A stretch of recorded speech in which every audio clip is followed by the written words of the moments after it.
Hey Snapchat, today I want to continue with the topic of how to ask better questions in meetings. Yesterday I talked about the topic of crocodiles, people with really big mouths and really small ears. That was a metaphor to encourage you to listen more in meetings. You learn more when you listen.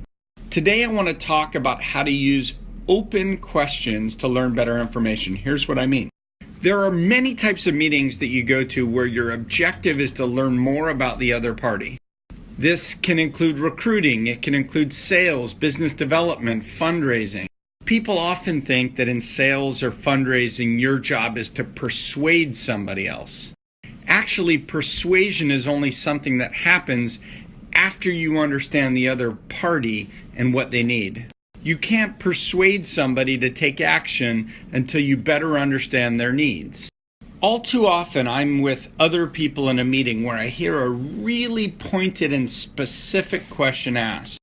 I always feel like it's a shame, like in a way it's leading the witness to a conclusion you want them to draw. I like to start the early discovery phase of a meeting with higher level, broader, more open questions like, in a recruiting meeting, saying with someone who worked at Oracle, I might start with a high-level question like, what did you learn working at Oracle? If you're a computer vision startup and you're meeting an investor, you might ask him, what are your general thoughts about the computer vision industry? If you're in a sales meeting, you might say something like, what experiences have you had in rolling out enterprise solutions like ours before? Have you had any problems? The key to asking open questions is to start with enough specificity that it doesn't sound generic, but not so much that you lead the witness. But here's the whole power. If you ask a question that's open, you need to just listen to the response. From that, I find you can learn so much that you otherwise wouldn't be open to if you weren't listening. Of course, if the other party doesn't give you a long enough or specific enough answer, then you need to begin to dig down. But I want to give you a real-world example from me that I live quite a bit. Like you, I actually need to raise funds, and I raise funds every 3 years. The people I raise funds from are called LPs, or limited partners.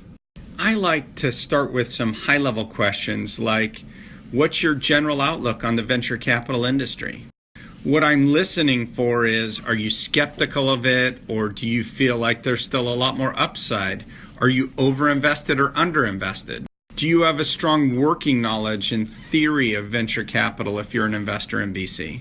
Once I let you speak for a while, I may try to dig in a little bit. For example, given that I'm based in Los Angeles, I want to find LPs who are open-minded to investing in funds outside of Silicon Valley. So I might start with a high-level question like, what is your general philosophy about investing in different geographies?